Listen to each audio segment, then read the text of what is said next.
Good morning, everyone, and welcome to the MAP Talk on Education, Innovation, and Growth, Tucson's Trends and Prospects. My name is George Hammond. I'm going to be taking you through the presentation this morning, and I am Director of the Economic and Business Research Center here in the Eller College of Management at the University of Arizona. Let's talk about some meeting details first. First of all, the MAP Talks will be recorded, and I'll show you on the MAP Dashboard website in just a moment where you can find these recordings. Second, keep in mind that we are going to be in conference mode, and that means that everyone will be muted except for me. Once we get to the end of the presentation, then I'll open it up for questions, and you can feel free to chime in. In addition, you can ask a question anytime by emailing me at ghammond@eller.arizona.edu. Let's take a quick look at the web page. And here is the home page. First thing I want to show you is our new annual report. And the annual report is highlighted here in the area I'm circling with the pointer. This is what we call the feature area. And you can also find the annual report anytime by clicking on this link at the top of the web page. Now, the annual report is really cool. It has a nice executive summary giving you background of the MAP Dashboard project, some of the key takeaways with fuel gauges. You will also find a summary of the scorecard for each of the 6 categories on the dashboard, and then a set of bullet points for each of those. And as you work your way down to the bottom of the publication, we will give you a nice little summary of the impact and accomplishments of the dashboard to date. So please check out the annual report. If you like to have things in paper format, now you've got it. So you can also find recordings of MAP Talks in the library section. And you access the library here at the top of the web page, so I'll just click on Library. This will give you links to all of the feature articles and web talks that we have done. You can also quickly sort down to just MAP Talks under related category, and here under MAP Talk.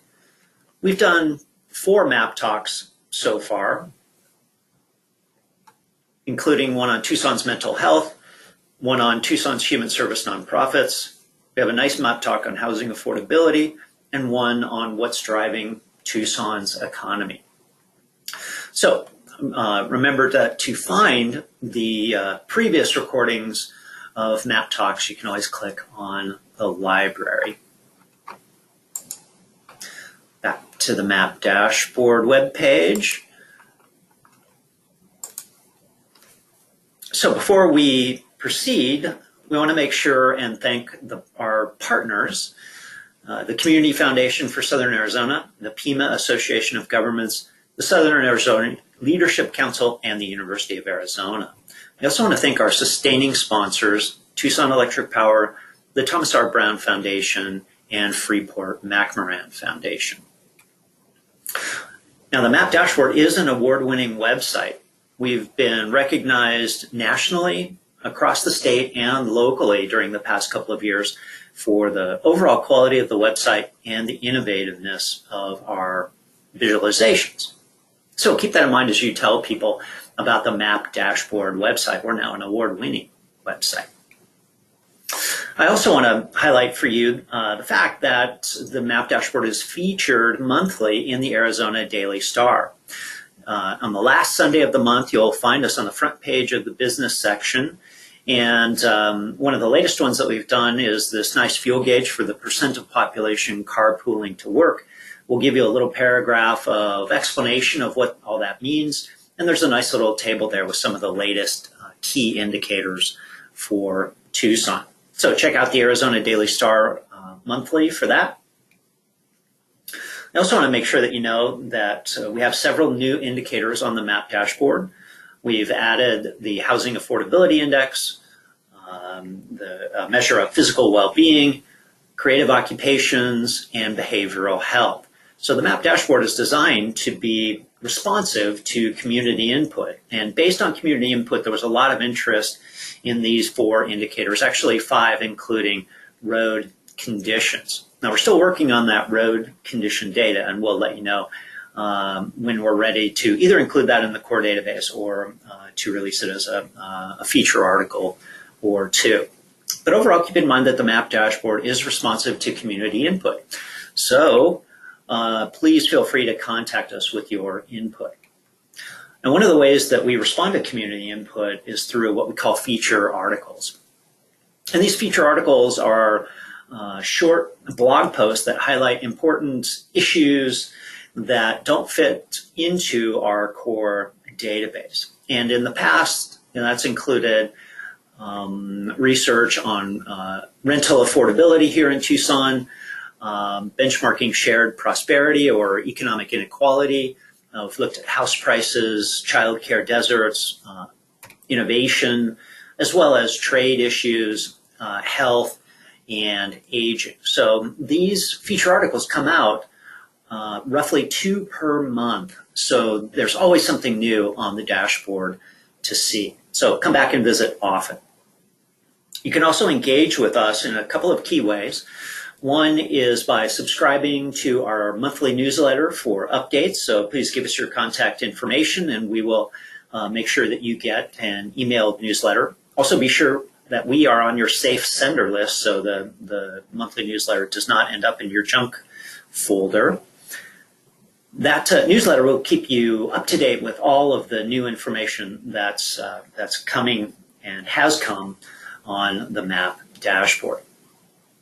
You can also ask a researcher if you find something on the website that piques your interest or that you would like to see more of or that you have a question about. You can always click on this button and it will pop up a form that will direct your question to a researcher here in the Economic and Business Research Center, and we'll get back to you with an answer.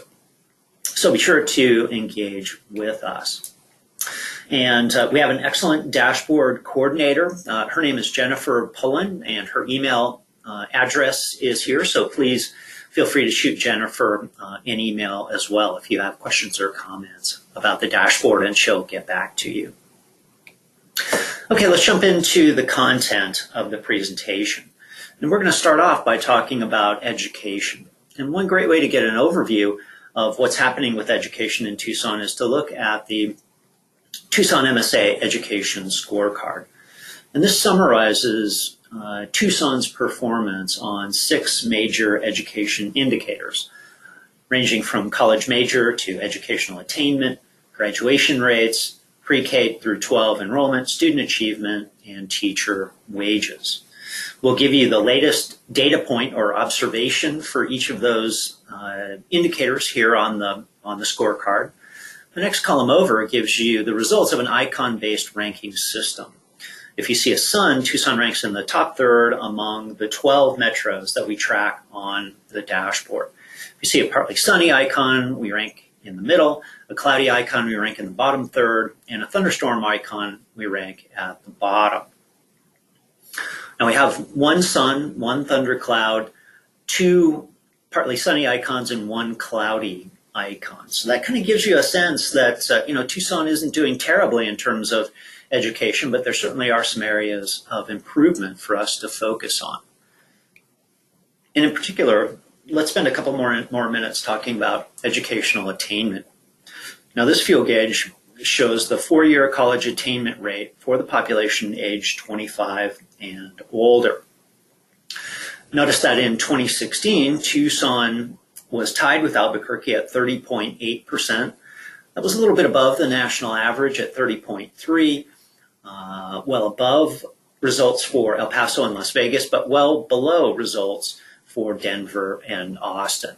In addition, on this fuel gauge, you can see the evolution in Tucson's college attainment rate from 2009. So we've seen a bit of an increase from 29% to 30.8% during that period.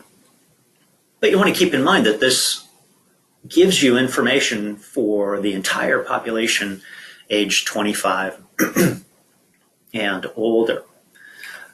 But on the dashboard, we also break this information out by age group. This table breaks four-year college attainment rates out by age groups, ranging from the 65 and older age group all the way down to the 18 to 24 age group. And it compares results for Tucson, Arizona, and the US.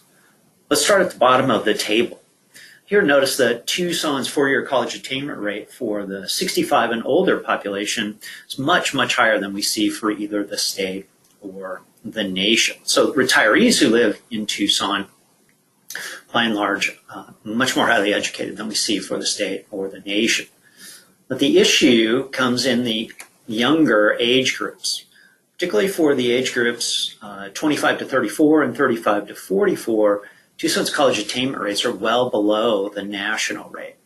And that's an issue because these people in the younger age groups are those who are much more likely to be working than individuals in the 65 and older age group. And that means that educational attainment for those groups is much more closely tied to innovation, wages, and overall income levels currently. So that's a bit of an issue for Tucson. If we think about our current population aging in place, this really sets the stage for Tucson to fall behind the national average. Now, another way that we break this data out on the dashboard is by race and ethnicity. And this is kind of a cool interactive graph that we have on the web page. And you can actually compare educational attainment rates by race and ethnicity in Tucson to results for Arizona and the US, all on one graph. On this graph, in particular, I've clicked off Arizona and the US so that we can just focus on Tucson. And in fact, I'm going to simplify the graph even further so we can focus on the two at the bottom. And notice that college attainment rates for the Hispanic or Latino population are far below what we see for the non-Hispanic population, this time for the population aged 25 and older. And this is an issue, particularly if we think about how the state's likely to evolve demographically over the next 20 or 30 years. It's likely that the fastest growing population group is going to be the Hispanic population. So we really need for the Hispanic college attainment rate to rise during the next 20 or 30 years, because that will be one way that Arizona can really drive up or at least maintain its overall position in college attainment. Now, this graph shows college attainment rates for the population aged 25 to 64. So think of these as the working age individuals.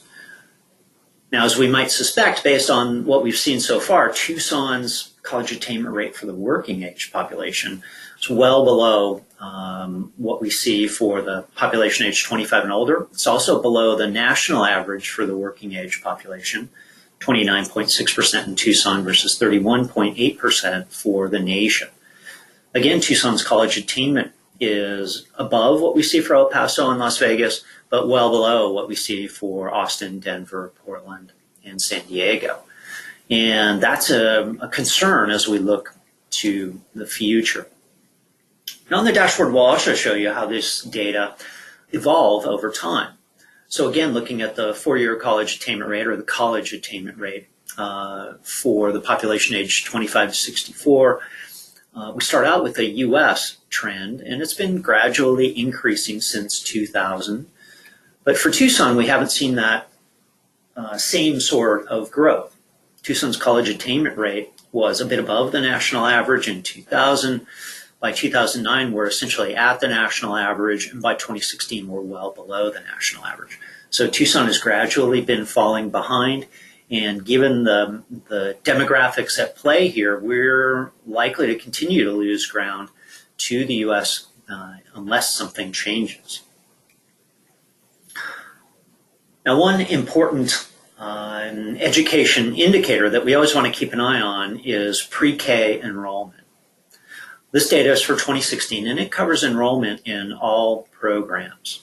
And the bars that you see here for the 12 Western metros that we track on the dashboard shows the percent of 3- and 4-year-olds which are enrolled in pre-K programs. I'll pop some data up here. The U.S. average in 2016 was 47.5%. Tucson at 39% is well below the U.S. We're a bit above Phoenix and Las Vegas, but way below Denver at just over half of 3- and 4-year-olds enrolled in a pre-K program. Now, the research suggests that just any pre-K program won't necessarily have an impact. It's really the high-quality programs that really matter. And for Tucson, if we look only at the high-quality programs, we're about at 20%, which is roughly half the enrollment in all programs. So these pre-K programs and investments in early childhood education in general tend to have big payoffs, particularly when the investments are focused on low-income or disadvantaged kids. So that's something to keep in mind as we look to the future of education and growth in college attainment locally as well. Let's start to make the connection between education and poverty. Now, this graph shows poverty rates by level of education, now for the population age 25 and older. And you'll see data here for the U.S., Arizona, and Tucson. What you want to notice is that poverty rates tend to decline as educational attainment rises. So the bars gradually get smaller as we move to the right. And we find the lowest poverty rates, as you might expect, for households whose head has a bachelor's degree or higher. So overall, education does matter for income and for poverty, and it tends to generate higher household income levels on average and lower poverty rates. And let's start to connect education even further to the economy. And we'll do that by taking a look at the Tucson MSA Economy Scorecard. This summarizes performance for business growth, employment growth, housing affordability, median household income, patents, and real GDP. Now, from the rankings, you can see that Tucson has 2 sons, one for housing affordability. So single-family houses in Tucson are relatively affordable compared to other Western metros. And we do relatively well in terms of patents. Now, for the remainder of the indicators, Tucson is either at the bottom or actually last out of the 12 Western metros. So even though Tucson's overall economic growth has been doing better, for instance, our employment growth last year was the fastest since 2012, we're still lagging behind most of the other Western metropolitan areas. Let's take a little look at the patent activity, because this is generally a pretty good indicator of innovation. Overall, Arizona was at the national average in 2016 in terms of patents per 10,000 workers. We were above New Mexico and Nevada, but well below California, Washington, Oregon, and even Colorado. Now, the Tucson metro area does a bit better compared to the 12 Western metros that we track on the dashboard and the U.S. Tucson at just over 17 patents per 10,000 workers is well above the national average. We're below San Diego, Austin, and Portland, but obviously much better than El Paso, San Antonio, and Las Vegas. But overall, and on average, we expect that patent activity to be correlated with productivity and innovation. But that doesn't hold true across all metros. So you see that, in general, San Diego, Portland, and Denver rank relatively high in terms of output per worker. But in contrast, Colorado Springs, Albuquerque, El Paso, relatively low. Notice here that Tucson also ranks relatively low. We're well below the national average in terms of output per worker, or this measure of productivity, way below San Diego, but better than Colorado Springs, Albuquerque, and El Paso. So Tucson is a little bit different in the sense that overall our patent activity is relatively good, but our productivity remains relatively low. And these productivity measures matter because they are in turn highly correlated with wages. And wages matter because they represent the lion's share of income for most households.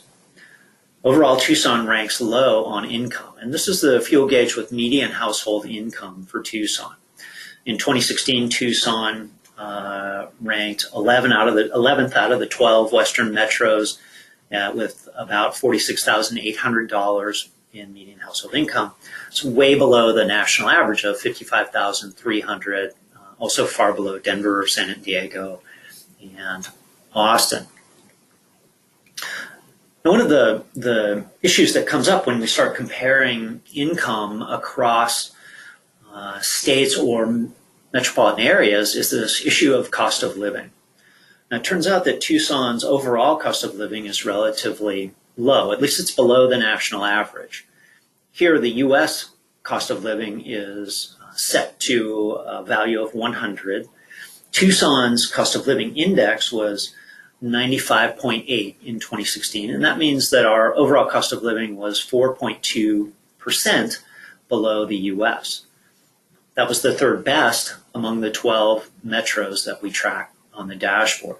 It's a bit higher than El Paso and San Antonio, but far below what we see in San Diego, which is over 15% above the nation, and also much better than Denver, which is also well above the national average.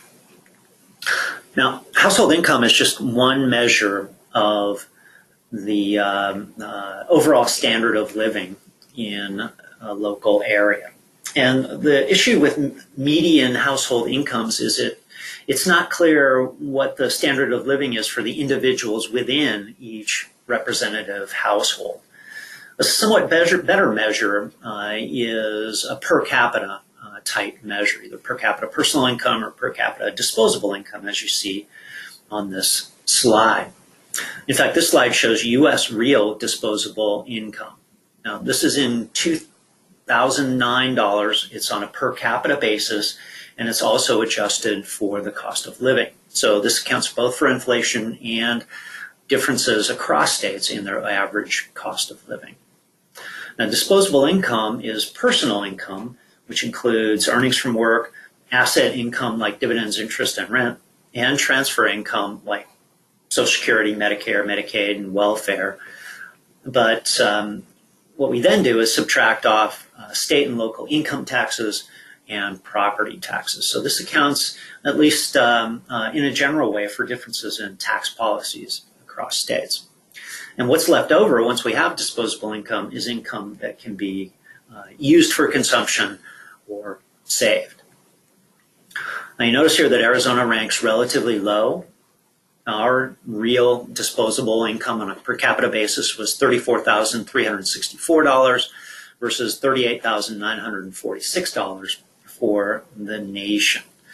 That ranks Arizona 46th in the U.S., and the overall gap there is about 12% from the nation. So even once we account for differences in income and property taxes and differences in cost of living, Arizona is still well below the national average. So let's sum up what we have. The overall college attainment rate for the working age population is a key benchmark for innovation and growth. And the data shows that Tucson is falling behind. Now, Tucson's patent activity is pretty good, but for whatever reason, that is not translating into strong productivity performance. And productivity is one key driver of wage gains, which are crucial for improvement in our overall standard of living. And finally, Arizona's per capita income is low even after we account for differences in the cost of living and taxes. So overall, education is one key driver of improvement in our overall standard of living.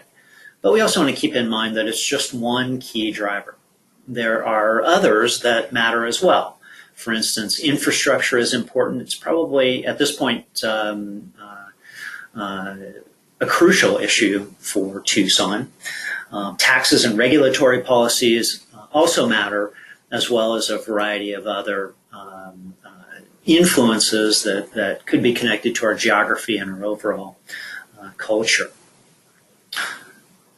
So, with that, I will conclude the presentation, and I hope you enjoyed today's webinar. We will do webinars every other month. So our next Map Talk webinar will be in August, And we will be in touch through the newsletter, through our social media feeds, and through the website itself to let you know about the topic and the date and time of that upcoming webinar as we go through the next month or so. So stay tuned to the dashboard. We really appreciate you tuning in to this webinar. We hope you enjoyed it, and feel free to contact us if you have questions or comments. Thank you so much and have a great day.